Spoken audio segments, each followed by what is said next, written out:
اچھا جی علی ممتاز صاحب، میں اپنے ناظرین کے ساتھ ایک اب اچھی اور خوشی کی خبر بھی شیئر کرنا چاہتا ہوں۔ واہ کدرے یہ ناظرین منوسی نہ سمجھن لگا۔ نہیں آپ مخلص پاکستانی ہیں جو پاکستان کے غم دکھاتے ہیں۔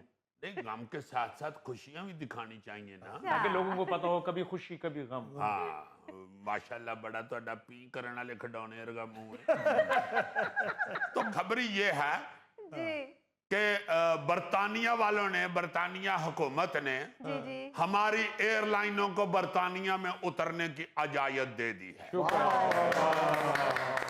کیا بات ہے۔ اس میں سب سے بڑی خوشی تو یہ ہے کہ جو ہماری بے عزتی ہو رہی تھی پوری دنیا میں، اس کا چلو کچھ ایالہ ہو جائے گا۔ بالکل صحیح۔ دوسری خوشی اس میں سب سے اہم یہ ہے کہ ہمارے جو 16 لاکھ بہن بھائی برطانیہ میں رہتے تھے، اب ان کو ڈائریکٹ اپنے وطن آنے جانے میں سہولت شروع ہو گئی۔ بہت اچھی بات، بالکل صحیح۔ 5 سال تک یہ پابندی رہی ہے اور 5 سال ہمارے ملک کی بڑی ہی نکاتی ہوئی ہے اور پوری دنیا میں ہوئی ہے۔ اس میں ہمیں کچھ عقل بھی اب آنی چاہیے، آنی چاہیے اس لیے کہہ رہا ہوں کہ ابھی تک ہمیں آئی نہیں۔ عقل ہمیں یہ آنی چاہیے کہ ہم جب کوئی بات کرتے ہیں، بے شک وہ اپنے ملک کے حوالے سے یا اپنے اداروں کے حوالے سے ہی ہو، منہ کھولنے سے پہلے ہمیں بات کو تول لینا چاہیے۔ وہ کیا کہتے ہیں کہ پہلے تولو پھر بولو۔ ہم چاہے وزیر مشیر ہیں یا سیاستدان ہیں یا عام عوام ہیں یا سوشل میڈیا کے کوئی ہم کاریگر ہیں، تو ہمیں خدا را اب یہ سوچ کے بات کرنی چاہیے کہ پوری دنیا میں اب ہماری کافی بیزتی ہو چکی ہے۔ مزید اب نہ کوشش کریں کہ جو تھوڑی بہت ہی ہے تو وہ بھی ختم ہو جائے عزت، یہ نہیں ہونا چاہیے۔ اور آپ دیکھو نا کہ کس طرح ایک بیان نے پوری دنیا میں پاکستان ایئر لائن کو بے عزت کرا کے رکھ دیا۔ اور پھر جب یہ کہا گیا تھا کہ ہمارے اکثر پائلٹ جو ہیں وہ جعلی لائسنس والے ہیں، تو پھر انویسٹیگیشن بھی شروع ہوئی۔ اور یہ پوری دنیا کے لوگوں نے، اہم اداروں نے، غیر ملکی اداروں نے انویسٹیگیٹ کیا اس خبر کو۔ اور کتنی شرمندگی کی بات ہے کہ ایک پائلٹ کا بھی لائسنس جعلی نہیں نکلا، ایک کا بھی۔ بڑی بات۔ مجھے یاد ہے یہ ایک دن جہاز میں بیٹھا ہوا تھا، ایک ہی دن بس ایکو دن ہی بین دیں دینے، اگلے دن نہیں میں بین دیں دیں۔ تو ایمان سے پائلٹ جو تھے، کیپٹن تھے جو جہاز کے، انہوں نے جب آئی کو دیکھا تو انہوں نے کہا آئی جڑی تینوں انہیں روٹی دیتی ہے نا وہ کھا کے تو میری گل سن پھر۔ تو وہ پھر میں نے کھانا شانا کھا لیا تو وہ آگئے کہتے آئی گل لے وے کہ کدی یہ دا بھی ذکر کرو یار کہ اتنی بڑی خبر تھی، اتنا بڑا الزام تھا کہ ہمارے پائلٹ جو ہیں وہ جعلی لائسنس سے جہاز اڑا رہے ہیں۔ تو ایک بھی بندہ ہمارا اس طرح کا نہیں نکلا کہ جس کے پاس جعلی لائسنس ہو۔ کتنی شرمناک بات ہے اور کتنا بڑا یہ الزام تھا۔ یہ تو خدا کے لیے لوگوں کو بتاؤ۔ میں کہا کوئی گل نہیں، تو ہی جہاز میرے گھر دے نیڑے لانا، میں دس دیا۔ عزیزی صاحب یہ جہازوں کا لائسنس بھی وہیں سے بنتا ہے جہاں سے گاڑیوں کا بنتا ہے۔ ایلو کیوں جی، یہ تو کی کریے پھر؟ یہ بیچارہ صرف اس جہاز میں جان دے جڑا لک تو پھڑ کے اڈائی دے۔ تو بھائی یہ ایک بڑا اہم کام ہے، جہاز بندہ کلا نہیں نہ ڈا رہا ہوتا، اس میں سینکڑوں لوگ بھی بیٹھے ہوتے ہیں۔ تو یہ جو اپنا پاکستانی جہازوں کو ادھر اجازت مل گئی ہے، جی جی، تو اب کسی ماڑے بندے کو فری نہیں لے جا سکتے؟ ہاں نہیں، ویسے ان ماڑے لوگوں کو اب ضرور بیچ میں فری بٹھانا چاہیے تاکہ ان کے لیے دعا کرتے رہیں۔ تو عزیزی اتنے عرصے سے تم پاکستان کی کسی بھی ایئر لائن پہ ڈائریکٹ سفر نہیں کر سکے ہو، تو اب کیا کرو گے؟ ظاہر ہے کریں گے بھی، اور ساتھ یہ رونا بھی روئیں گے کہ اللہ دا واسطہ جی ہن جہاز بھی سدھے پدرے کر لو۔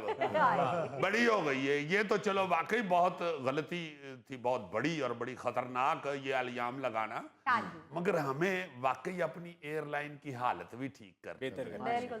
بہت ساری ایسی چیزیں ہیں جو ٹھیک ہونے والی ہیں۔ میں نے ایک دفعہ پہلے بھی بتایا تھا کہ ایک دفعہ میں امان سے بیٹھا ہوا تھا جہاز میں، تو سامنے جو دیوار تھی نا جی، اس کے اوپر جو یہ ٹیلی ویژن کی LCD لگی ہوئی تھی،